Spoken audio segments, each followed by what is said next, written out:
galera do PVS, o maior pré-vestibular do Rio de Janeiro. Tudo bem com vocês? Espero que vocês estejam bem. Meu nome é Lara, sou tutora de Geografia do Polo de Guapimirim e hoje a gente vai falar sobre um assunto extremamente importante, que é sobre as unidades de conservação, o SNUC, que é o Sistema Nacional de Unidades de Conservação. Mas e aí, você sabe o que é uma unidade de conservação? Então, uma unidade de conservação é uma área protegida porque ela vai ter uma grande importância paisagística, cultural, histórica e ambiental. Então a gente precisa proteger aquela área para que ela não seja destruída, pelo uso predatório da humanidade. Então, pensemos o seguinte: vivemos em uma sociedade, em que a gente não pensa necessariamente na natureza. A gente explora, na maioria das vezes, a natureza e até denomina como recurso, Muitas vezes a gente chama os bens naturais de recursos naturais, porque a gente se apropria deles a fim de gerar uma lucratividade. Então, a partir do momento que há essa apropriação capitalista da natureza, ela começa a ser cada vez mais escassa e danificada pelas ações antrópicas. E aí surge a necessidade surge a necessidade de haver áreas protegidas para que elas não sejam depredadas pela ação humana. E essa ação humana, ela pode estar relacionada, por exemplo, ao desmatamento, que a gente sabe que no Brasil muitos biomas foram degradados a partir do uso predatório da natureza, principalmente a Mata Atlântica, que hoje, por exemplo, a gente só tem 8% desse bioma existente.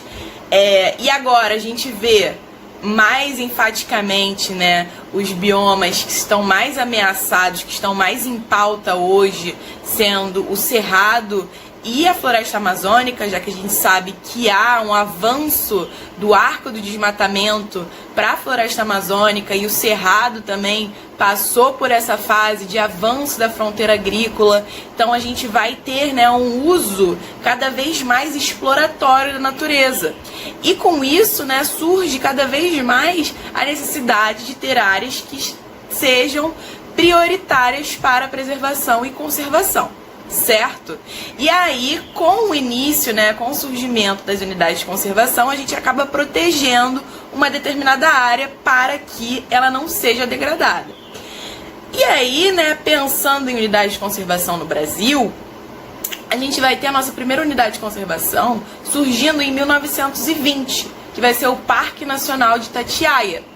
E aí ele vai surgir, e só depois, na década de 70, que outras unidades de conservação começam a ganhar força no Brasil e começam a existir de maneira mais significativa.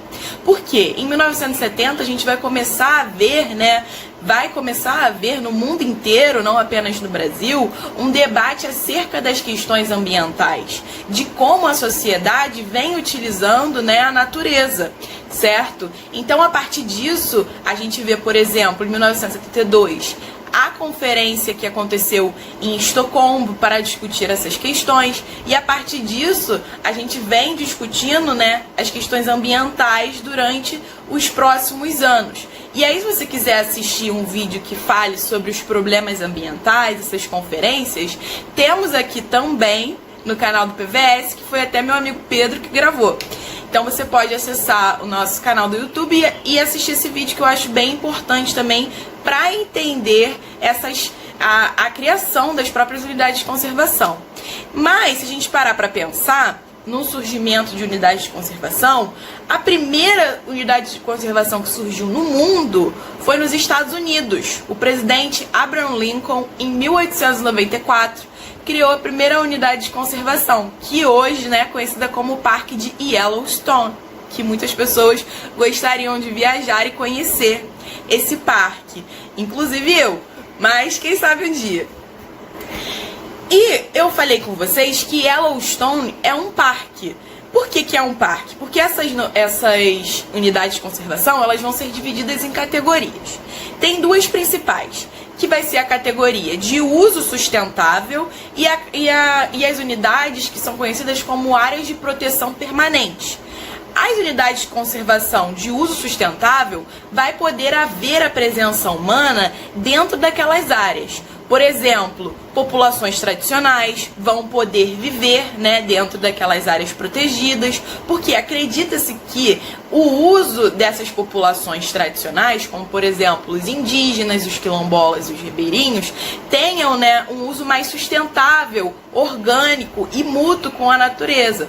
Então, né, por ter um antepassado histórico de sempre ter lidado de maneira orgânica com a terra, com a natureza, essas populações não ocasionariam grandes problemas ambientais ali. Muito pelo contrário, elas trariam até benefícios para aquela área. Então, as unidades de uso sustentável, elas estariam associadas a uma visão conservacionista da natureza. A visão conservacionista é diferente da visão preservacionista. A visão preservacionista está associada com as áreas de proteção permanente. As áreas de proteção permanente são aquelas que não admitem a presença humana, convivendo ali cotidianamente, exceto, né, se for uma atividade relacionada ao turismo, à pesquisa científica ou até mesmo a atividades relacionadas à educação ambiental na área. Então vai admitir visitas rápidas e não moradias, né, estabelecimentos constituídos naquela área, certo? Então a gente precisa também se atentar nessa diferenciação entre as unidades de conservação de uso sustentável e as unidades, né, que são de proteção permanente, que aí não vai ter a presença humana. Quanto a outra, pode haver. Mas aí a gente precisa lembrar do porém. Pode haver a presença humana morando, se constituindo dentro da unidade, como por exemplo as APAs, que é a área de proteção ambiental, certo? E um exemplo de APP, que é a área de proteção permanente, pode ser os parques, por exemplo, o Parque Nacional de Itatiaia, o Parque Municipal Natural de Nova Iguaçu. Então, quer dizer, existem, né, essas duas diferenciações que a gente precisa sempre lembrar. Hoje no Brasil existem 1.847 unidades de conservação, sendo que elas podem ser administradas, né, por órgãos federais, estaduais ou municipais. Sendo que 889 unidades de conservação são federais, 189 são estaduais e 189 são municipalizadas. Então a gente tem aí essa divisão entre esses três órgãos, federal, estadual e municipal, que vão aí ajudar na gerência dessas unidades de conservação. Lembrando sempre que essas unidades de conservação, elas não são apenas de responsabilidade, né, dos governos, do Estado. Elas também são de responsabilidade civil. É muito importante que a sociedade se atente e se preocupe com as questões ambientais. E agora, gente, vou voltar aqui com vocês e gostaria de fazer uma questão que caiu no simulado de vocês e que também fala sobre o Sistema Nacional de Unidades de Conservação, o SNUC, que é o tema da nossa aula. E a questão, ela vai dizer que o SNUC estabelece critérios e normas para a criação, implementação e gestão das unidades de conservação, sendo instituído pela Lei número 9.985, de 10 de junho de 2000. Então, o SNUC, ele passa a ser instituído, né, em 2000 no Brasil. E aí, sobre as unidades de conservação, é correto afirmar que a letra A, ele diz que são definidas como espaço territorial e seus recursos ambientais, incluindo as águas jurisdicionais com características naturais relevantes, legalmente instituídas pelo poder público, com o objetivo de conservação e limites definidos, sob regime especial de administração, ao qual se aplicam garantias adequadas de proteção. A letra B diz que, dentre seus objetivos, o SNUC, ele visa proteger as características relevantes da natureza geológica, geomorfológica, espeleológica, arqueológica, paleontológica e cultural, com exceção dos recursos hídricos e edáficos. Na letra C, diz que as unidades de proteção integral são as únicas unidades de conservação integrantes do SNUC. Na letra D, diz que os parques nacionais fazem parte do grupo de unidades de uso sustentável. E a letra E diz que as unidades de proteção integral não estão integradas ao SNUC.